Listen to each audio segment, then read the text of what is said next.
Hi. Hi, you guys. What am I doing here? Well, this is a bit of a random video, full of irony too, once you hear what I'm about to say. I know I love to just disappear and then come back and tell you where I've been. This is kind of like that, but kind of not. I just felt compelled to do this today. For some reason, I've been talking about it with a lot of friends and family and things, so I guess it's just been weighing on me. It's been like weeks and months, really, of these thoughts on this life of social media and screens and vanity, and I just want to talk about it. It's maybe like a little bit of a rant, but hopefully not in a bad way, hopefully. Don't have a whole lot of direction of where I want this to go. I just want to go. I don't know how you guys feel about this, but I feel like social media in general, in some ways, is taking a turn. Like people are opening up to its downsides and it's being exposed for its negative effects on our youth. But then in other ways, it's just becoming like a core foundation of people's lives. I right now am in the social media is mostly garbage camp. When it first came out, it was awesome. AOL Instant Messenger, talk with your friends without holding up the phone line. Then you had MySpace where you could share pictures with all your friends without having to take out the photo album and flip through pages. And it evolved and evolved and evolved to the point where people are now making a living off of it. And it's gotten to the point where you almost can't function in today's society without some aspect of it. Not social media necessarily, but definitely the internet. Phones, apps. You can live, but you'll be behind, especially professionally in some ways. And back when social media was still cool, that wouldn't be an issue. But to me, it's not cool anymore. I remember starting my YouTube channel back in 2015 and how exciting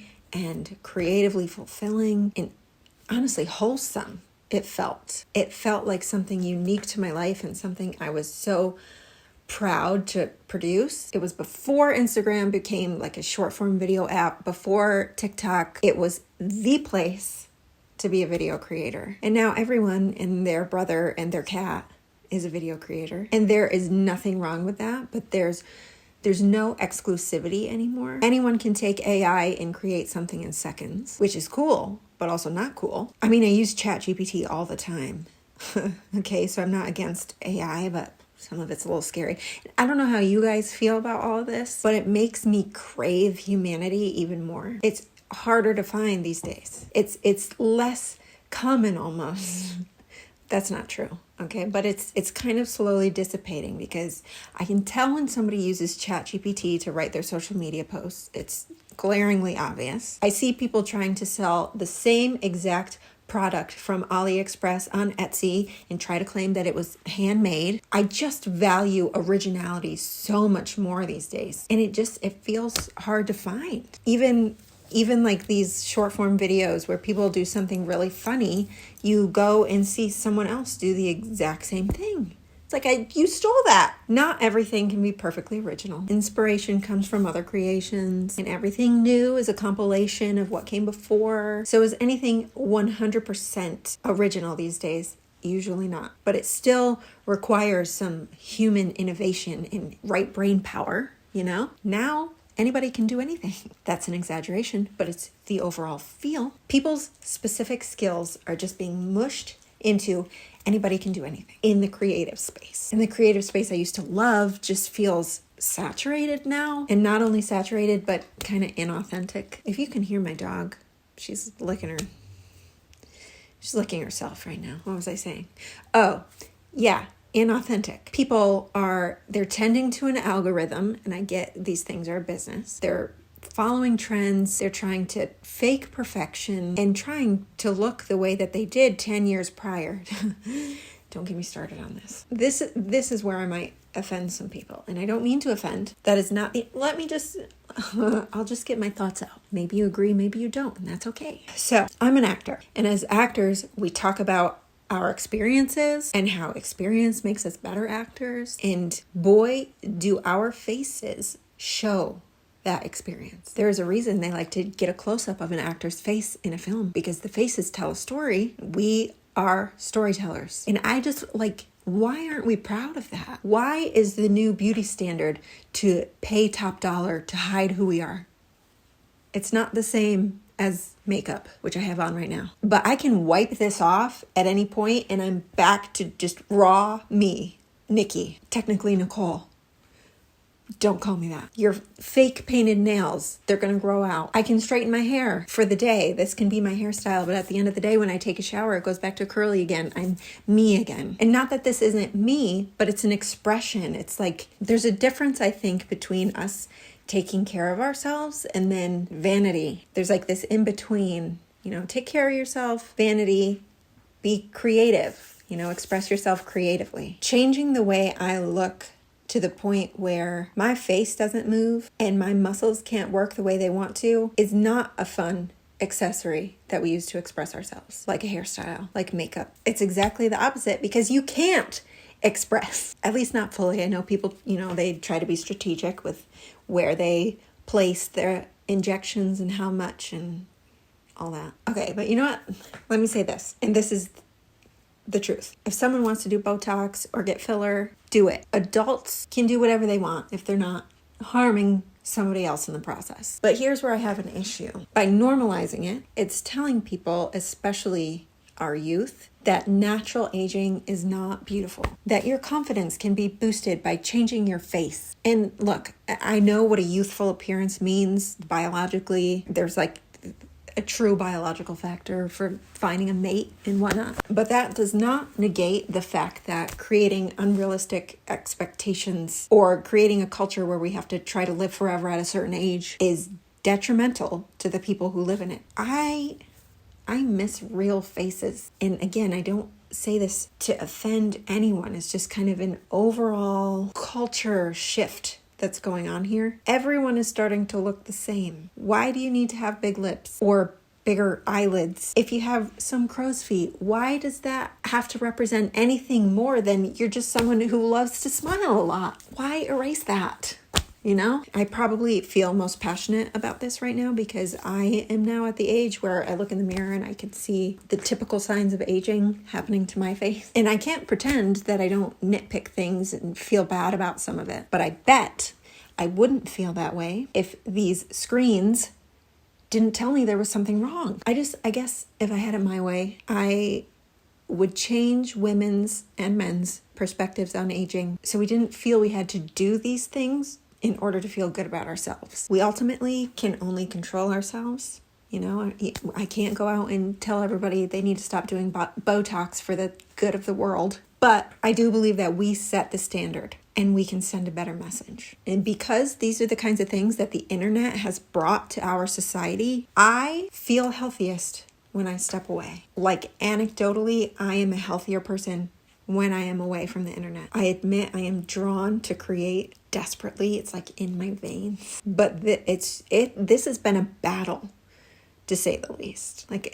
You guys know how much I used to make videos. I made them all the time. But lately, I'm like being yanked in both directions of trying to hang on to the life that I had with YouTube and then thinking, because it's giving me angst, maybe I should just try something totally new. I've started ventures that never saw the light of day. For one, I started a podcast. It never made its way to you, but I wrote like 7 or 8 episodes. I recorded one of them. I made the logo. I have a mini studio back in my office, bought the expensive microphone.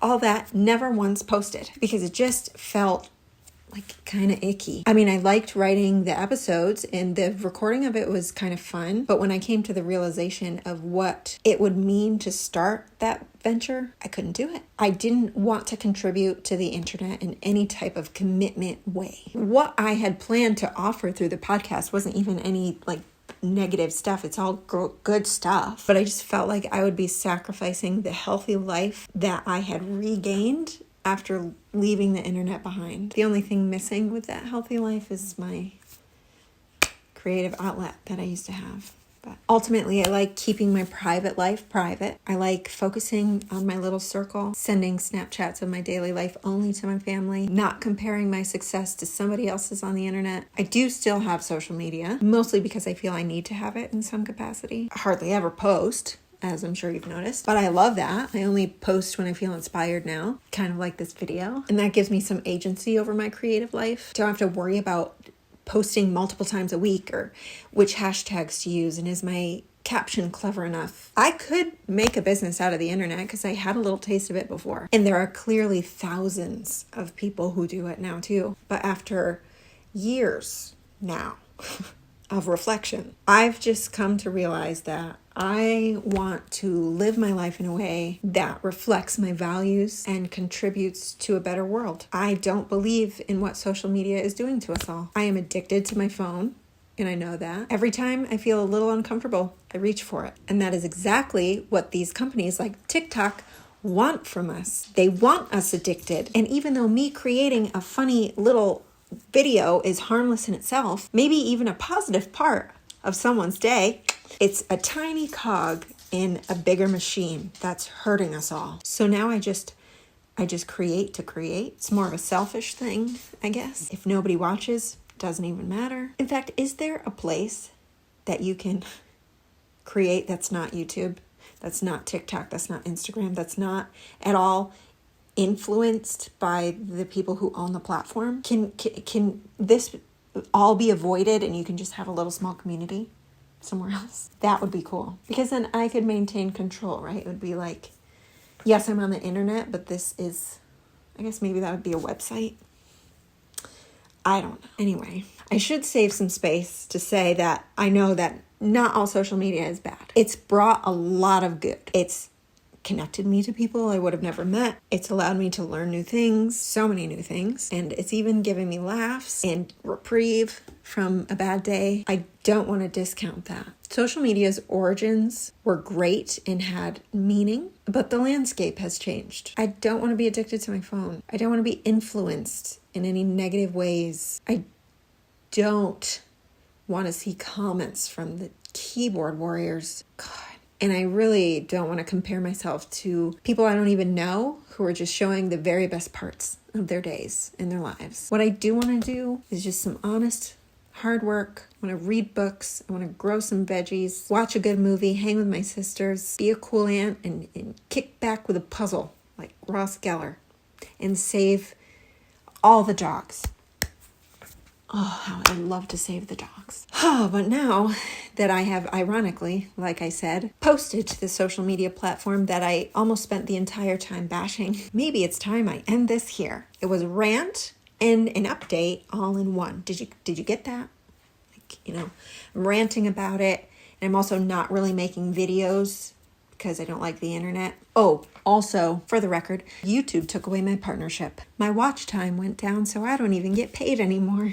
They are now just using all of my work for free. So you're welcome, YouTube. Here's another one. I didn't shave my armpits. Hopefully you can't tell. If you made it all the way here, thank you for watching. And also, let me be very, very clear. I am so grateful to all of you who have supported my channel throughout the years. It was one of the greatest joys of my life for a long time, and having your support contributed to that, truly. My community is the best community. From Nikki Lee Bakes to Fiction Food Friday and Bachelor recaps and everything in between. You guys stuck it out with me, so thank you for being here. Now, put down your phone and go get some sunshine, or hug your mom, pet your dog, all those things. Okay, love you all. Thank you.